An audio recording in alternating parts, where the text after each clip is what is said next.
We're going to start with Libby Talberg, who is on the Art and Writing course. And Libby's paper is called How Has Queer Culture Changed the Female Gaze in Media? Libby, can I invite you to come up? Hello. Let's get this. Yes, so I'm looking at how has queer culture changed the female gaze in media. I'll begin by reading my abstract. There are thousands of examples of the male gaze in media, dating as far back as classical Hollywood cinema. Films that signify the role of othering women on screen, whether that be a conscious or subconscious decision. This study analyses how both the female gaze and the queer gaze are contesting this biased trope, through feminist theories by Laura Mulvey, Judith Butler, Simone de Beauvoir, and Susan Bordeaux.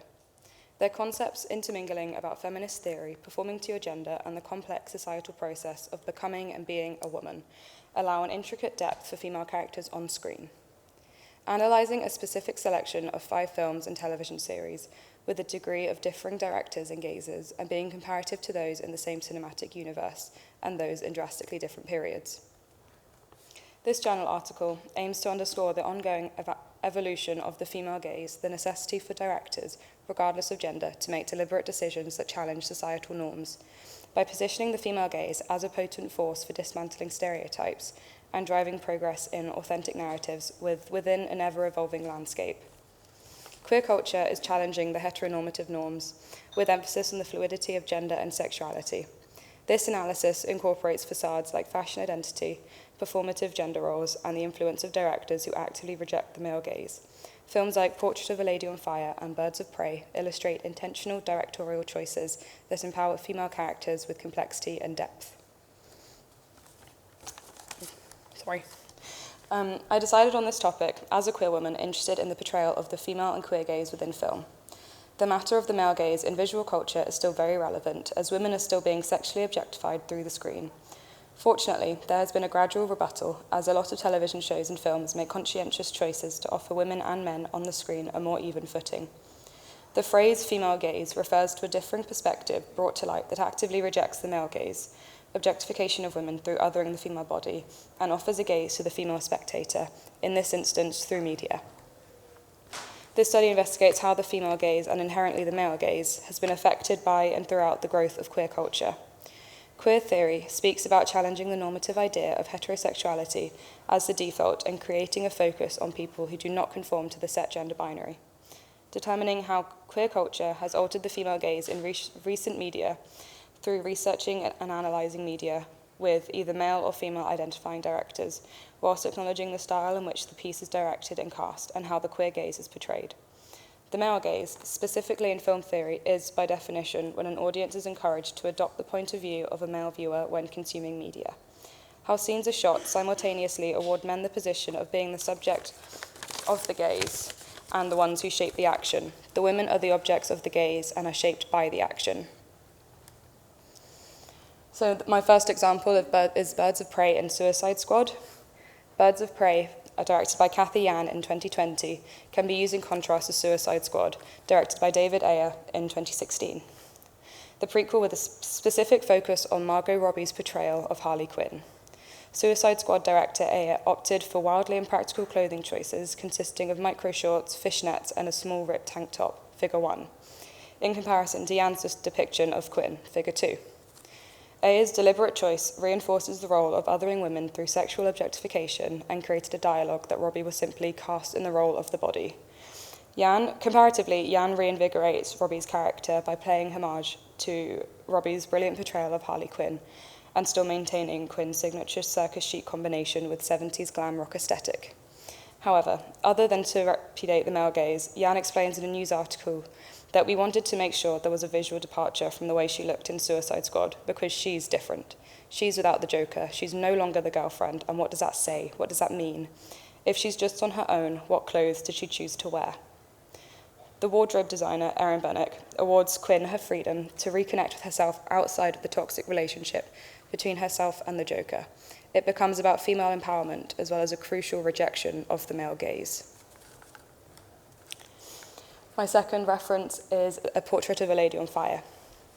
Often entwined in lesbian filmmaking is the use of art, specifically portraiture.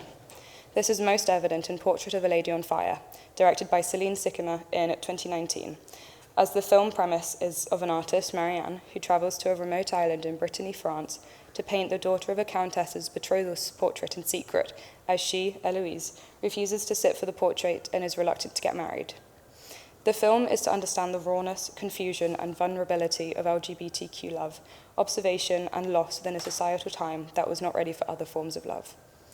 Queerness is not just socially constructed by the incorporated pressures of some vague entity called heteronormative society. Queerness is, to some degree, linguistically generated, even though that language may express the social forces lying behind it, and even though the resulting queerness may come to be embodied in this or that person as well as in language. After Marianne reveals her first portrait done by memory, Eloise is disappointed at the lack of her essence uncaptured by the painting and ultimately Marianne, figure 3. Marianne exasperates the rules and conventions she must follow to make the painting societally acceptable, however, ruins the painting before Eloise's mother can see it finished, stating it was wrong and she must redo it. Eloise agrees to sit for the second painting, through which she prompts Marianne that she too is observing the painter as much as the painter is observing her, awarding Eloise an equal footing amid the original power imbalance. Socophilia, by Freud's definition, is the pleasure in looking. Through this, Mulvey develops her argument of the 3 looks in cinema, one between the character dynamic inside the narrative, one of the cameras controlled by a second party, director, cinematographer, or camera person, one of the audiences, usually affected by the 2 prior. Continuously, more imbalances come when Marianne reveals that she is not allowed to draw a male life model simply because she is a woman, continuing the looming sense of male confinement they are tied to, even though there are no men present in the film. Sickamer reveals the film is meant to be viewed as a manifesto about the female gaze, supported by Eloise questioning the role of the observer as the object. Men look at women, women watch themselves being looked at. This determines not only the relations between men and women, but also the relation of women to themselves. The surveyor, the woman herself, is male, the surveyed female. Thus, she turns herself into an object, particularly an object of vision, a sight. The fluidity of role reversal at several poignant moments in the film plays strongly into the female gaze, where the hierarchy flipped. A scene of note being when Sophie, the maid, was sat embroidering in the kitchen as Marianne, the painter, poured the wine and Eloise, daughter of a countess, chopped vegetables and served dinner for 3, giving a true sense of freedom and enlightenment that even with the heavy-set, male-dominated expectations of all 3 women, they renounced those ideologies and just lived as they pleased in the moments they could. My final reference is Sex Education. Sex Education character Eric Effiong has a beautifully proud coming-out story that is heart-wrenching to witness, predominantly Season 1, Episode 8, when Eric reaffirms his confidence in his sexuality after an assault. However, Eric's journey is not confined to one 50-minute episode. It spans all 4 seasons, as it is rarely a linear journey. Specifically focusing on Season 4 of Sex Education, it is impertinent to not mention the unrealistic speech patterns that arose. Whilst it is applaudable to want inclusivity, there is such a thing as trying to be too inclusive that it appears a faux pas, and simply too unrealistic. However, to give credit where credit is due, the multitude of directors wrote some incredibly touching storylines. One of note is that of Cal Bowman, a non-binary character, who in Season 4 struggled immensely with the longevity of their transition process, creating a significant amount of gender and body dysmorphia, which was translated on screen particularly successfully, showcasing how difficult they were finding it to reconcile with their physical being. Ultimately, Cal felt unwanted in this world, and that non-binary people were not seen as the vital part of the community that they are, which eventually led to a mental breakdown and a town-wide search from their cohort. Cal was eventually found by Eric as he was guided by God amid his struggles with his identity and religion. Trans activist Shay Lou Patton Walker was an influential part of Season 4 as the gender story consultant, and to whom Episode 5 is dedicated to, as they passed away after taking their own life in 2022, and made a significant impact on audiences by telling these stories that needed the platform to be heard. Notably, the earlier seasons of Sex Education offer a much more accurate and grounded representation of a multitude of normalities. For example, the head boy, Jackson Marchetti, has 2 interracial lesbian mothers, which is treated as a norm, We, as the audience, are shown a multitude of varying home and parental dynamics, such as a single working mother, an unhappy nuclear family which leads to divorce, and a council estate family with a strong tie to the church. A narrative to note, specifically in the final season, is Eric Effiong's relationship with his church and God. The way it was portrayed shone a harsh and very real light on a fraction of the struggles queer people face when they are immersed in religion, and coming to terms with both parts of themselves and whether they can find the acceptance they deserve within that organisation. Clothing is a vital aesthetic in sex education, with a mix of 80s and American high school fashion.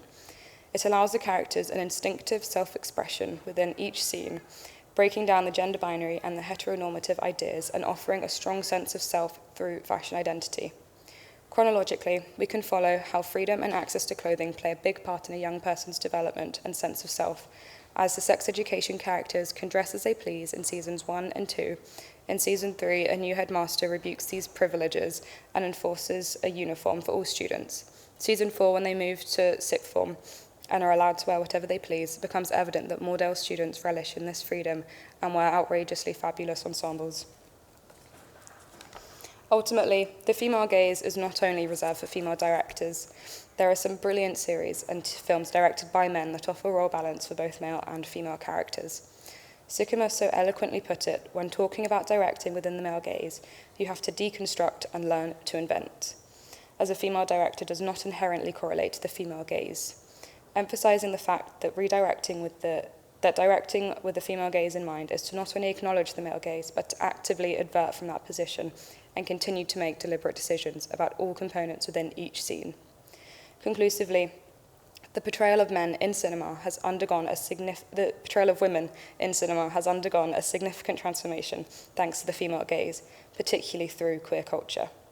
This shift has brought about a critical re-evaluation of how women are represented in cinema, moving away from the objectification and lack of complex female development that follows the male gaze, empowering the female characters and offering nuanced representations that exceeded societal expectations. The rise in popularity of queer culture has heavily influenced the evolution of the female gaze, challenging gender binary and heteronormative conventions.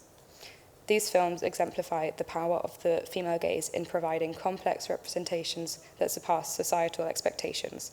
However, the journey towards being ultimately authentic in representation is constant.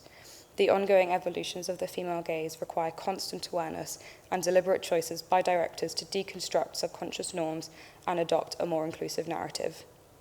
Ultimately, the female gaze is a powerful tool to dismantle stereotypes and celebrate diversity as we continue to witness the impact of queer culture and feminism in media. The female gaze continues to progress, inviting viewers to engage with narratives that reflect the complexity of human experiences. Thank you.